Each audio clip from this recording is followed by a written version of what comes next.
Touchdown at Los Angeles International Airport. It was 12:12 p.m. Pacific Standard Time, which left me exactly 2 hours and 12 minutes to be at the Norwalk Metrolink station in time for my train to San Clemente. While trains will always have my heart, I do enjoy a bit of plane spotting, with Southwest's equivalent of a heritage locomotive meeting us on the tarmac. Known as Illinois 1, this is one of 13 specially painted airplanes operated by the company. I was also more than happy to see some jumbo jets out of the Orient, as well as the sister airline to container ship giant Evergreen Marine.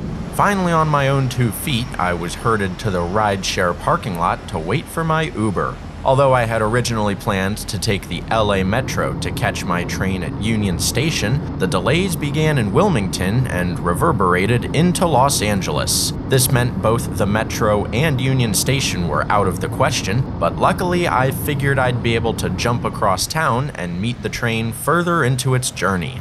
After successfully navigating the City of Angels, my Uber dropped me off at the Norwalk station with 30 minutes to spare. While this sounds like a lot, it would have left me only 6 at Union Station, a bet I was not willing to take. In town for a work trip, I felt flying out a day early was a good call in order to see trains along the famous Surfline.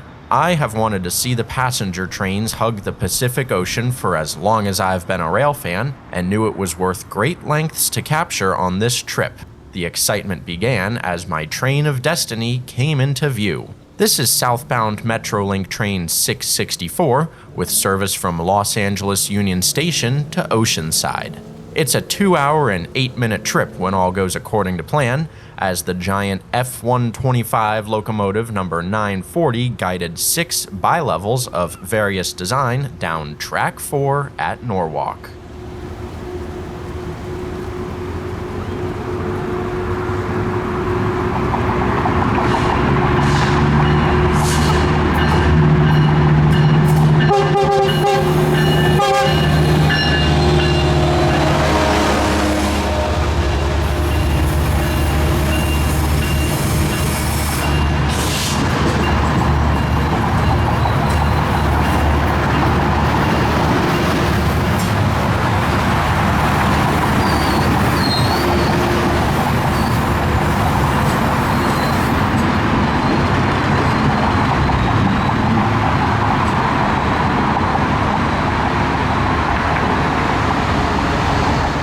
As this is commuter service, train 664's doors were open for only 18 seconds before departure, which saw us leaving Norwalk just as fast as I could sit down.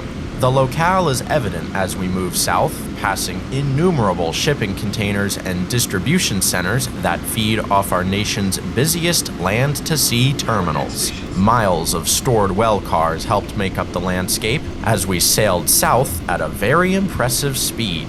Just as impressive is how quickly the engineer is able to bring us to a smooth stop as we were pulling into Fullerton less than a minute after humming along at the track speed of 70 miles an hour.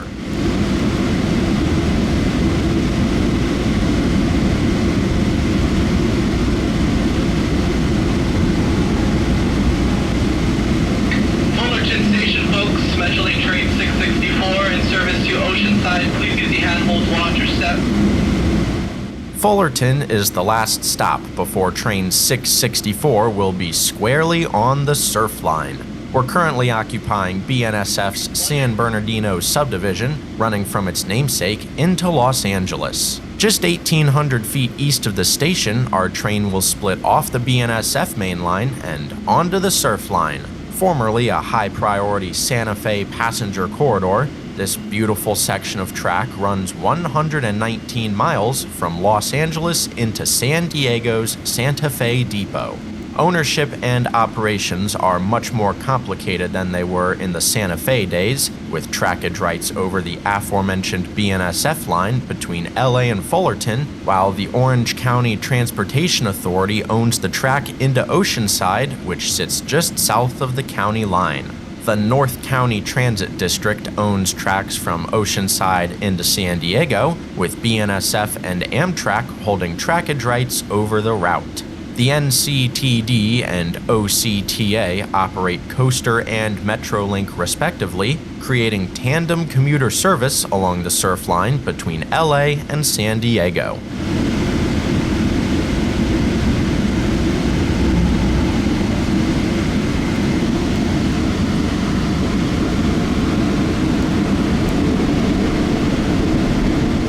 Metrolink had a good showing today, with clean interiors, good ride quality, and great connections to rubber tire public transit. The armchair railfanning opportunities helped their rating, as we passed a northbound while departing Anaheim and another one arriving into San Juan Capistrano until we finally found ourselves stopped south of town for a meet with Amtrak.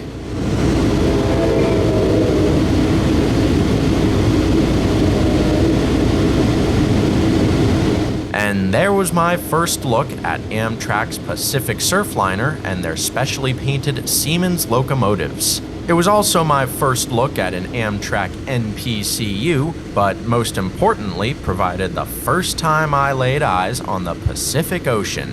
It happened fast as we rounded the bend in San Juan Capistrano and began to parallel the beach strand.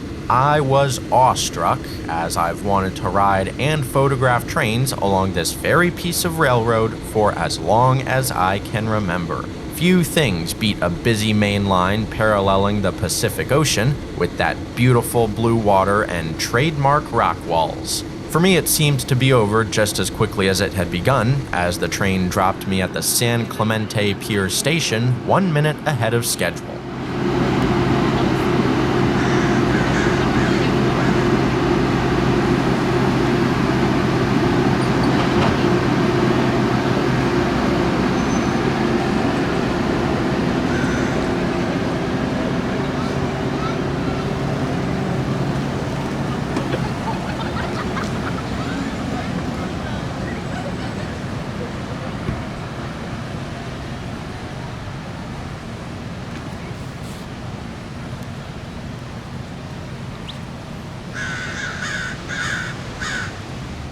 I could hardly believe it. As far as civilization goes, I suppose it really doesn't get more picturesque than a California beach town. It was my first time on this coast, and the steep drops towards the ocean were surreal to experience firsthand. I was home for the night at the San Clemente Pier, and with my belongings in the hotel just up the road, I couldn't have been more ready to explore.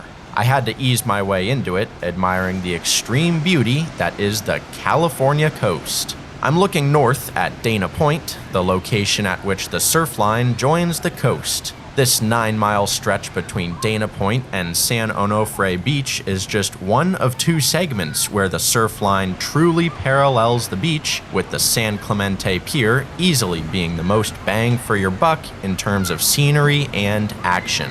As I was without an automobile on this trip, I got lucky that Metrolink calls their Pier Station an event only done on weekends to cater the beachgoers as well as the stray railfan. Speaking of Metrolink, they'd provide my first catch in San Clemente with northbound train 860 running on time.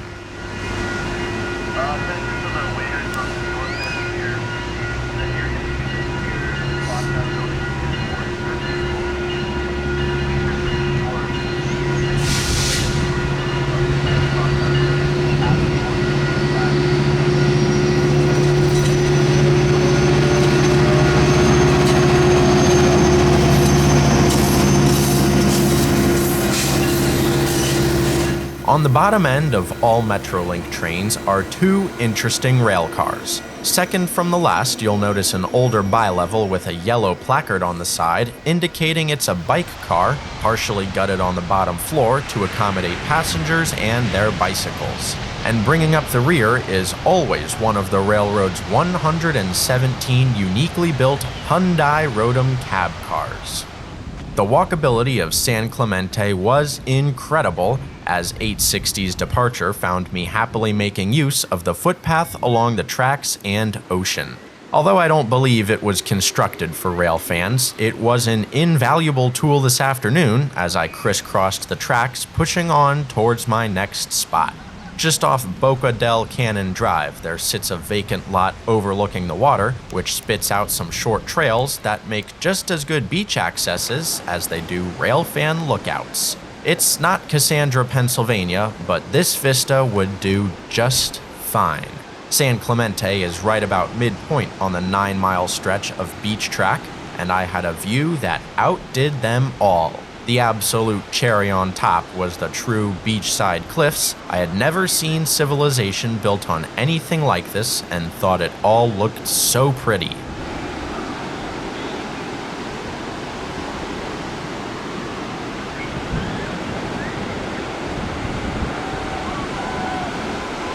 As if this wasn't just the coolest thing, I even found some seals playing on the San Mateo rocks about 3,600 feet to my south.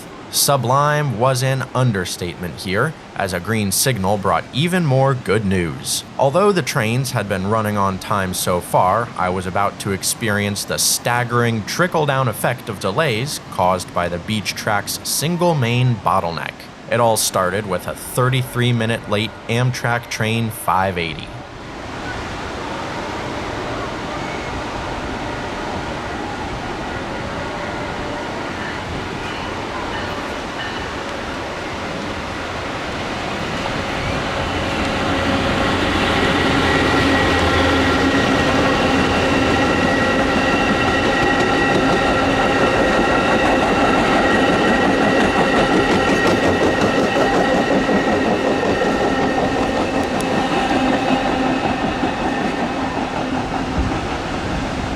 Although late, I can't imagine the passengers were too upset as they glided along the Pacific coast.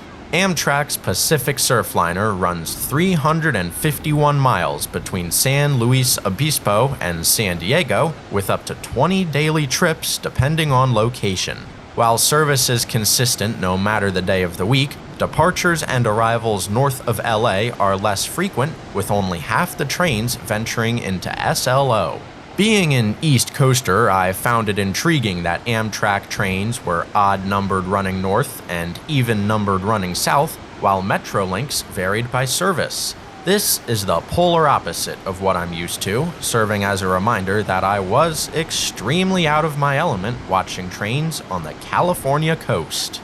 The Orange County and San Diego County border sits just beyond that point in the distance, where a double track resumes, which allowed only 5 minutes between the southbound Amtrak and northbound Metrolink train 667.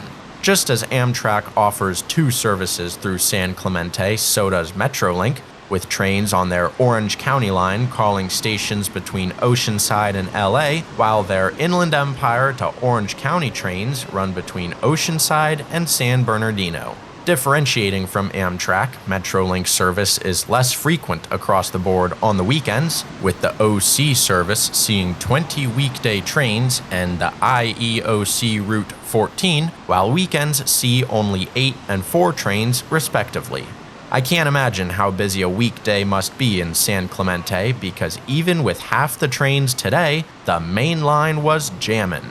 This is the same train set I had taken south from Norwalk, heading home for the night after a break in Oceanside.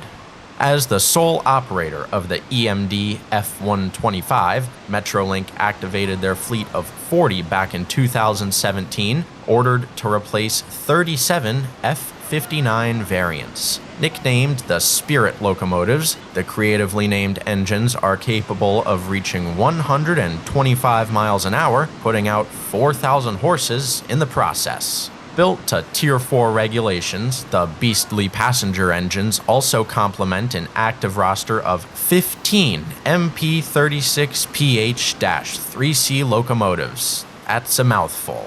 In typical California fashion, the F125's purchase was funded by the state under the condition that all F59 prime movers be removed and scrapped. I'm not sure if the MPIs and EMDs are each pooled on certain services, or if it just worked out to where every Metrolink I saw was powered by a Spirit, but either way I was happy, as I think the large engines looked excellent traversing the Surfline.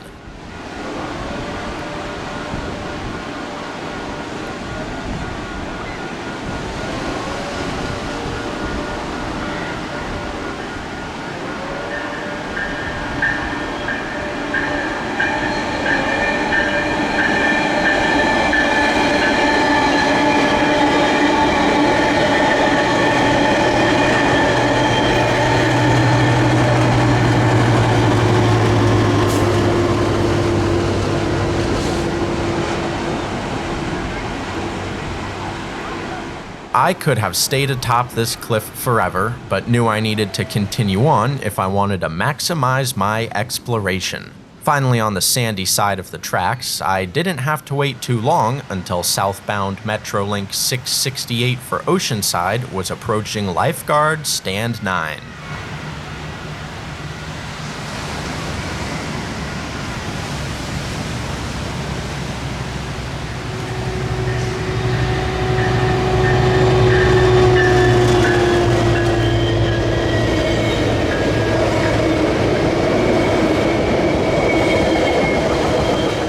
After offloading passengers in Oceanside, this train set will be put to bed in a nearby yard for the night and serve as the first morning northbound the following day. This proves useful in order to activate both ends of the system first thing in the morning, rather than staging all trains at a single location and depriving the opposite sides of early traffic. I was feeling excellent about the scenes I had captured thus far, and decided to shift gears and just continue walking until the next train found me. This happened a little less than a mile south of the pier, with northbound Amtrak 785 running over an hour late. As the Pacific Surfliner is a state-funded Amtrak service, the rolling stock is owned by the California DOT, wearing Caltrans and Amtrak California logos with CDTX reporting marks. All trains operate with a set of Superliner passenger cars, which are slowly being painted to match their dedicated Siemens SC44 locomotives. Used exclusively on state-funded services in Illinois, Maryland, Washington State, and California, the SC44s are one of 3 Siemens models owned by Amtrak, with the ALC42s currently phasing out the Genesis engines, while the ACS64s preside over the Northeast Corridor. Rounding the curve from San Onofre Beach makes for a really pretty northbound shot as the waves spray the Superliners to my north. With the California sun setting behind me, the houses and cliffs in front of me, and the Pacific Ocean on my right, this too was a wonderful shot.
Nearly all of the passenger trains on the Surfline operate with a single locomotive on one end and a cab car on the other in a push-pull manner. This is common for rapid passenger service, and I had gotten lucky so far that the majority of my trains were led by locomotives rather than the less stylish cab cars. There was much to be happy about on this beautiful evening in San Clemente, though, as the golden rays illuminated a trackside rock face just as Amtrak 784 was passing the pier. Yet again, one of Siemens' SC44 engines in the Surfliner paint scheme provided a cherry on top. The Surfline assimilated really nicely into the landscape, and I don't think I will ever get over the chance I had to railfan it.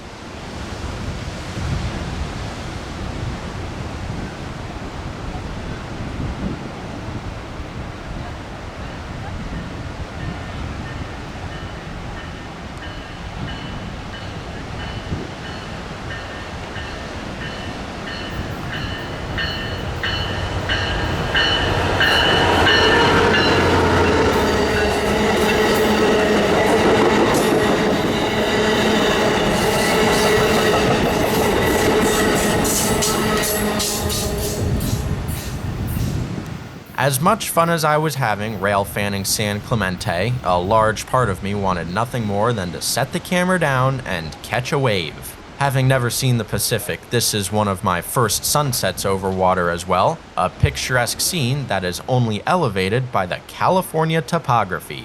I could have literally stood here all night, but alas did have to begin my trip back to town. Although it was only 7 p.m., I had been awake for 16 hours, with the last 4 spent on foot exploring San Clemente. The beach trail led me back into town, where I found myself overlooking the pier once again, just in time for northbound Amtrak 587. With a cab car in the lead, this is one of the few Amtrak trains that calls the San Clemente Pier station on its journey between San Diego and Los Angeles.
It's obvious which engine is doing the work this evening, as an extra P-42DC on the marker has likely provided rescue power for this Pacific Surfliner.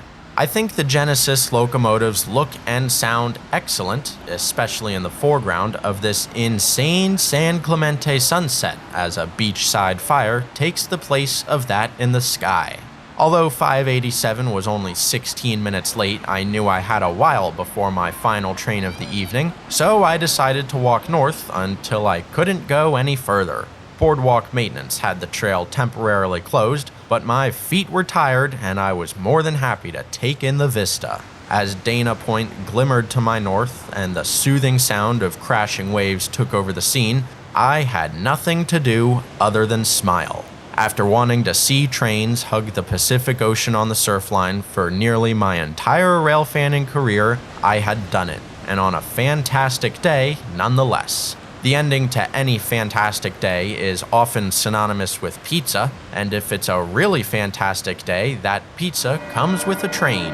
Waiting on my takeout order outside Constantino's, I almost thought ATSF 3751 was coming through, as the station's automated train horn warned us of Amtrak 586's imminent passage.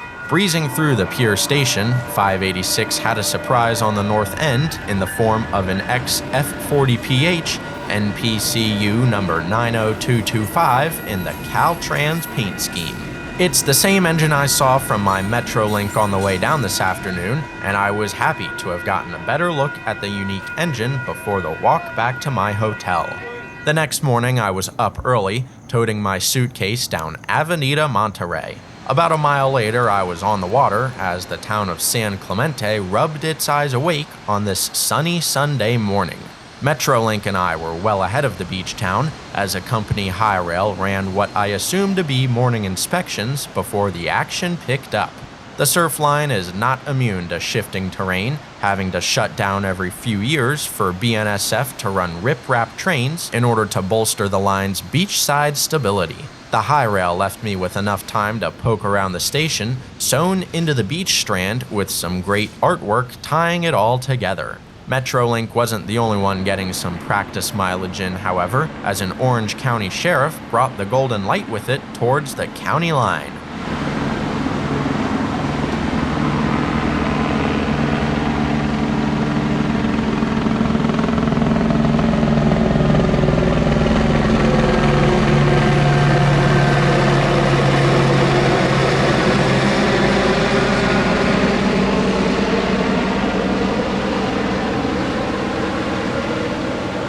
exactly an hour after I arrived, so did the first daylight train, northbound Amtrak 765 at 7:24 a.m.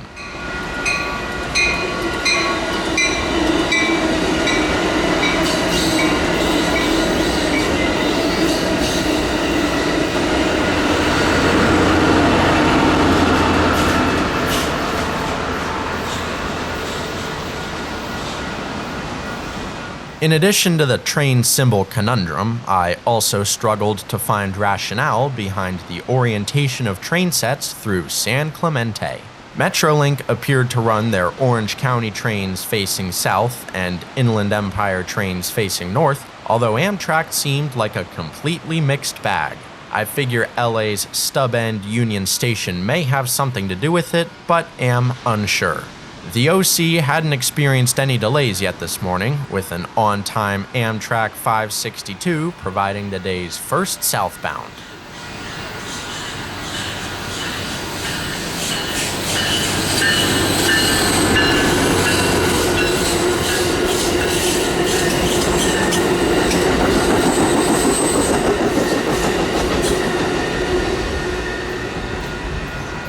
The matching Surfline consist of silver and deep blue is an iconic one.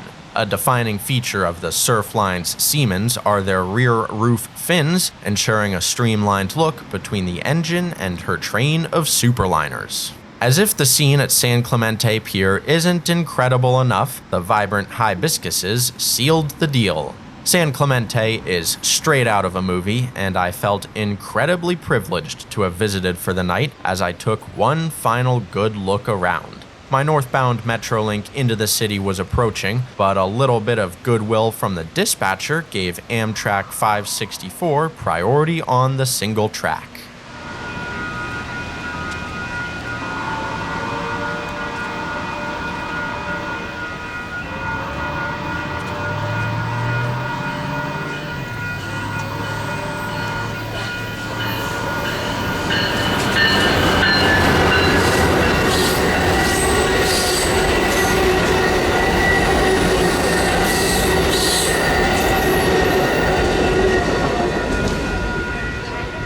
Thankfully, I didn't have to wander too far from the station in order to find good views this morning, as Metrolink train 661 appeared within the next 15 minutes. This was the same train I'd seen heading south last night past the lifeguard stand, arriving at the pier to take me into Los Angeles.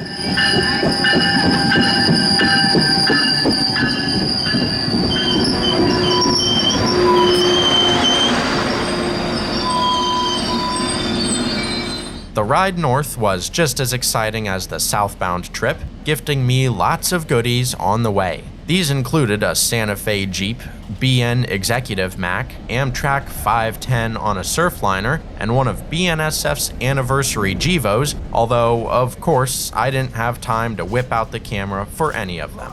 I made up for it, however, unknowingly filming for what had to have been the coolest treat possible. Sailing over the Los Angeles River brought our train upon Amtrak's 8th Street Yard and the Redondo Junction Roundhouse. I couldn't even process everything I was seeing, especially not when I caught a glimpse of the 3751. I didn't believe my eyes. There she was, sitting amongst Amtrak gensets and road engines. By now, I knew better than to stop recording, as Amtrak's terminal produced multiple other goodies.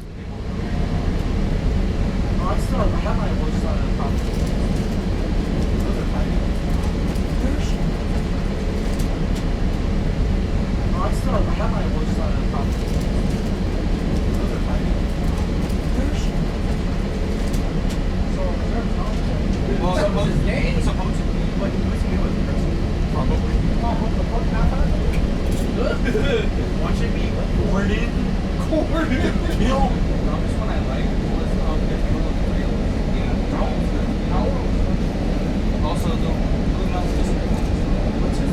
The City of Angels is home to a spiderweb of tracks, serving the nation's 2 largest ports, as well as a healthy commuter system. Just north of Amtrak's yard, we were back in a sea of containers, with yet another freight yard visible across the river.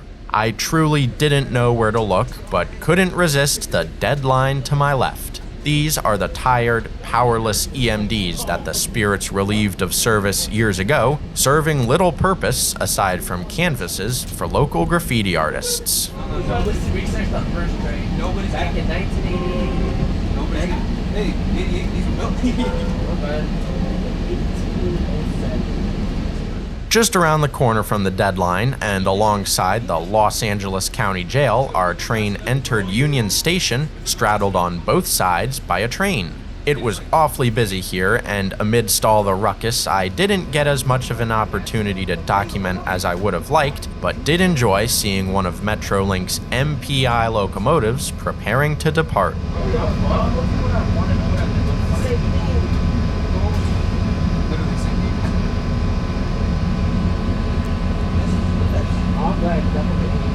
From Union Station, the railfanning adventure was over as I checked into the Long Beach Hyatt for 3 days of meetings and an intermodal conference. The kind folks at the front desk gave me a harbor view room where I could gaze at the Queen Mary and the sister ports of Los Angeles and Long Beach. As a fan of all things industry, especially land-to-sea terminals, I was beside myself to be at the sister ports. The myriad of cranes and containers felt otherworldly, especially when I was in the thick of it all. Although my railfanning tour had come to an end, I did manage to snag some pictures of the ports and their accompanying railroads, of which I was most excited to see the Pacific Harbor Line. PHL is the terminal switcher of LA Long Beach, and with 99 miles of track squeezed into 17 square miles, the PHL is in a league of its own. I've always wanted to visit the sister ports and get a glimpse of the short line for myself, so I was very happy to have bagged one of their unique